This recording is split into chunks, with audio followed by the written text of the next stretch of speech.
Hey guys, and we're back. It's your boy Ocey Phillips, and today we're gonna dive in SEO for e-commerce product pages, 20 do's and don'ts, right? But we're diving into it straight from Search Engine Journal, which we know. If you don't know, is one of the top pages, one of the top go-to pages for news and breaking down the latest updates and upgrades to anything SEO, marketing, paid media content, and most of the things across the digital spectrum, right? So we're gonna dive right into it today. So SEO for e-commerce product pages, 20 do's and don'ts, right?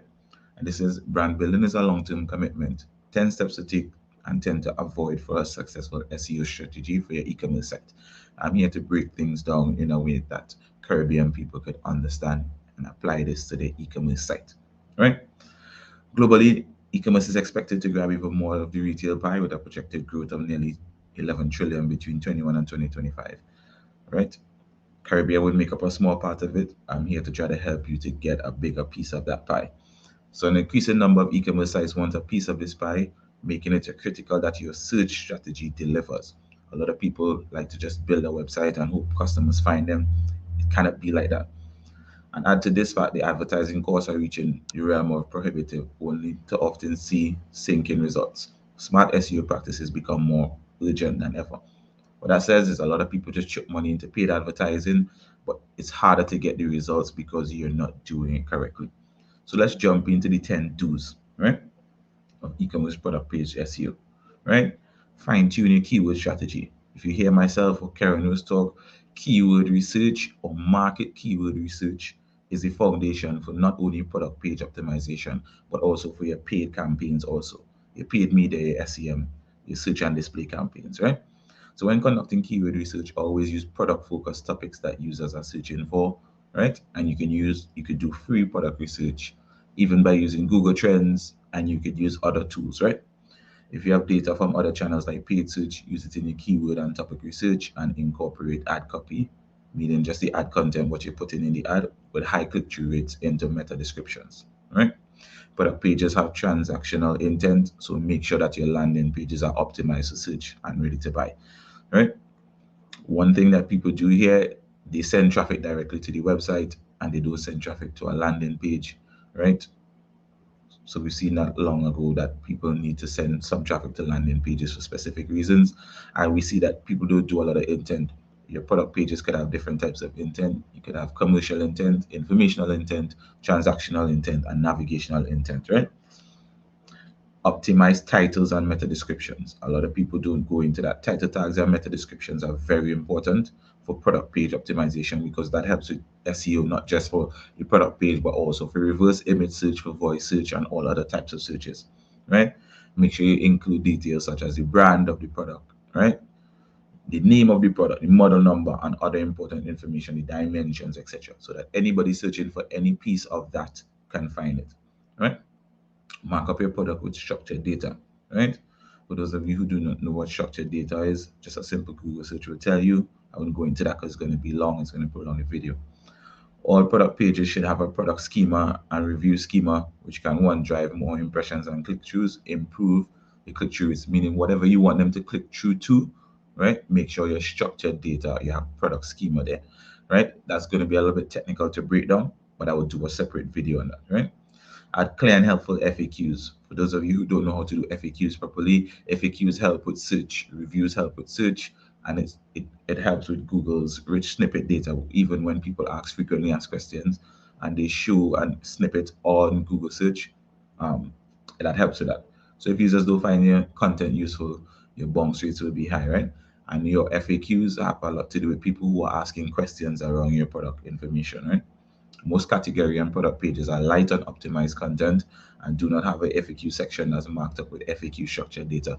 It has to be indexable so that Google could find it or a search engine can find it. And they tend to realize that user generated content, which is a mistake.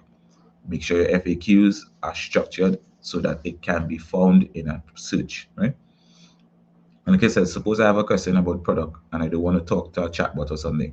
If the branding question has a FAQ section, I can go right there, get all my questions answered no matter what time of morning it is, and I can complete a transaction even while the owner of the site is asleep, right? Always write up unique product and metadata descriptions, right? Can I tell you how much times the same e-commerce site use the same product description for all products? Opportunity loss. Product description, once done correctly, help each and every single product be found by the person who needs it the most to solve the problem that they have, right? Give customers helpful, meaningful information to encourage them to click through your listing, right? By driving more traffic to product and sales. Share real testimonials and customer reviews. Like I said, Amazon does this in a beautiful way where even this is helpful for SEO when they can use genuine testimonials and use keywords in those testimonials to drive additional traffic to the website, right? Reviews help build trust, takes away the anxiety from buying, especially if you have an endorsement from an influencer or a popular person in the niche, right? They provide fresh, unique content Google craves, like I just said before, and mark them up with review schema so that it shows up ideally where it needs to show up. Test landing pages to find the best, right? Tools like Optimizely and Google Optimize provide a very good way to test landing pages, but landing pages, there are other tools that you can use for A/B testing. Google what's A/B testing, YouTube it, and see how that works, right? To test the slightest variations with product pages that you can know which product pages are competing for each other's keywords or search topics, right? And find the ideal conversion, right? Or the configuration. Changing the location for your call to action could be different, right? Do your research, do your UI UX research to see what works better for the type of product that you're searching. Use high quality video and imagery, right? A lot of people need to know that, hey, videos that answer common questions, Q&A with other customers, the imagery of what particular thing looks like. So you don't want to have a brand new site that's looking beautiful, but you have a really tacky image, right? Not to mention, video helps with segmenting your customers. Not all customers want to read an FAQ. You can do FAQs and answer questions in videos, right? So that people can do that. Minimize page load times. There are a lot of free tools that you can use to minimize your product page load times, right? And it must be optimized for mobile, right? Fast loading web page helps with your bounce rate. It also helps with conversion rates because nobody wants to go to a site and pay or take 2 minutes to load a product, right? People are becoming less and less patient when it comes to that, right? As it says here, it also decreases your bounce rate, right? Audit your product pages for technical issues. There are free audit tools that you can use on Google Chrome. For those of you can see here, I have a list of tools here that I use to audit things on Google Chrome, and it will tell you almost everything you have here, issues that you have there. It could even tell you page scores that you're looking for, right? So audit that. Look for duplicate content. Look for things that crawl. Wasted crawl budget mean that you're sending site search engines to crawl a site that doesn't need to be crawled over and over. Split the link equity. That is a bit technical, so I won't dive into there. Right? Problems to look for. Do not duplicate title tags and meta descriptions. Right? Your search engine or your SEO provider will tell you that you're basically cannibalizing your own content, right? Slow page load times, bounce rates high, broken links can send people to the wrong links. Thin content is not enough for indexation. For pages and redirects needs to be done properly and missing structured data, right? So we're gonna dive quickly into the 10 don'ts, right? Don't use product descriptions on the manufacturer's website. That is obvious because every single person who's buying from that manufacturer may be using that, right? And then you're all trying to rank for the same thing, even though it's not relevant to what the customer is looking for in your niche, right? So they're not compelling, they lack the information that the customer needs. They are mostly technical things for B2B buyers, for people who to buy and not to sell back. Don't kill your seasonal pages once peak time is passed, right? Don't remove your Christmas content. Don't remove your summer content or your July, August content here, as we have in the Caribbean, right? People think that's sensible, but if you leave it there, it still ranks depending on how people search sometimes, or you can find that different people from different markets search for seasonal content at different times. So don't take it down, right? Don't use automated optimization. This may just group everything into one thing, right? So don't dynamically populate product pages with the product's name as the title, followed by the brand, right? That's not always the best way to do. And you can get help from that using your market research. Because again, simple things like the brand may say the word motor, but your market research shows that you need to use the word car, or you need to use some local lingo or some Caribbean lingo, right? And these things can negatively impact your CTR because some people may search for different reasons. They may search for an image, they may search for a word, they may search from a video, right? Don't pull out of stock pages, right? So sometimes product go out of stock, especially when supply chains are stressed. You can't get something. Don't pull the out of stock page, but also update it and let people know, hey, it's coming in this time. Do you want to do on a wait list?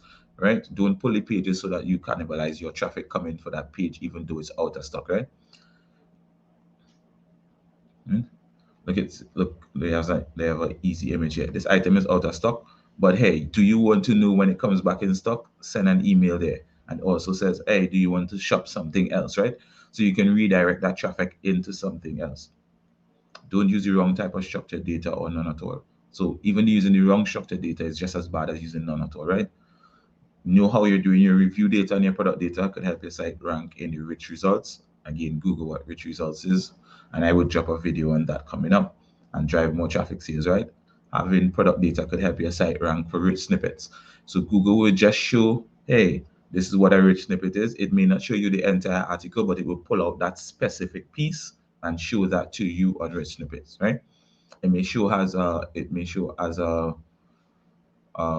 what is the word I'm looking for? It may show as a some sort of intent, search intent, but it may not show that it clicked you in terms of a total conversion, right? But it's okay to still have it in your rich snippet, right? So don't use weak call to actions or omit them, right? Again, just as bad as using weak call to actions, as bad as just leaving it out. Oftentimes, many brands do not have strong call to actions, but clean and easy call to actions are a must have for your site. Clean, simple, redirect them, let them know what they want to do, and give them options. If they don't want to do that, let them do something else, right? Don't optimize for CEO keywords and keywords with no volume, right? Um, Again, CEO keywords are keywords that some CEOs think that are okay. Like a CEO's name or a brand name. You don't want to do that, right? Do your research, get your data, and use and make your data to make an informed decision, right? Let people know that hey, the keywords that you're using are actually keywords that are fit for your market. So don't just go off the top and say, hey, let me put my own brand name as a keyword, right? You're cannibalizing your organic search. And don't just use a CEO's name or your own company name. Because chances are, if somebody is searching for your company, they already know what they want to go for, right? So you have to be careful of that. Don't miss opportunities for internal linking and backlinks. Again, this means using one page to redirect traffic, right? So you're using your home page, and if somebody goes to your home page and they want to go to a product page directly or a specific category page, backlink those pages with just a button so that they could take to and fro on different pages on the site and navigate it, right? Don't forget mobile optimization. A lot of people in the Caribbean build sites, but it's not destined for mobile, right? Please remember that mobile devices, you have to configure your site, and you can do this specifically depending on the platform you're using, right? So mobile optimization can look differently, depends on the platform you're looking on. You may be able to show one video on your desktop version of your site, but it may not come across clean on your mobile version. Please be very clear that both of them require two different strategies. And if you're not sure what to do, get on to somebody, right? And wrapping up this saying, by sharpening your SEO strategy, you're also burnishing your brand, right? Giving consumers the best information there is on a product and quickly, and a compelling reason to buy answers their anticipated FAQs, and a genuine third-party thumbs up. You're giving them reasons to return to your site, right? So giving them the information that they want quickly, give them a reason to buy, answer all the questions, give them a third-party person who reviews it and give them a thumbs up, giving them a reason to actually return to your site, right? Brand building is a long-term commitment. Even when it doesn't immediately lead to a buy, it's an assurance that customers are sure that they can trust you, right? Being vigilant about your SEO is an important way to build trust, right? So, like I said, this is just the first of this video that I'm about to do. I will jump into more to kind of break it down to give people context, but I hope this helps you. Leave a review, leave a comment. Let me know if you don't understand anything else, and I will explain it a lot more in the content or the comments. It's your boy Ocey, and I'm out. Bye.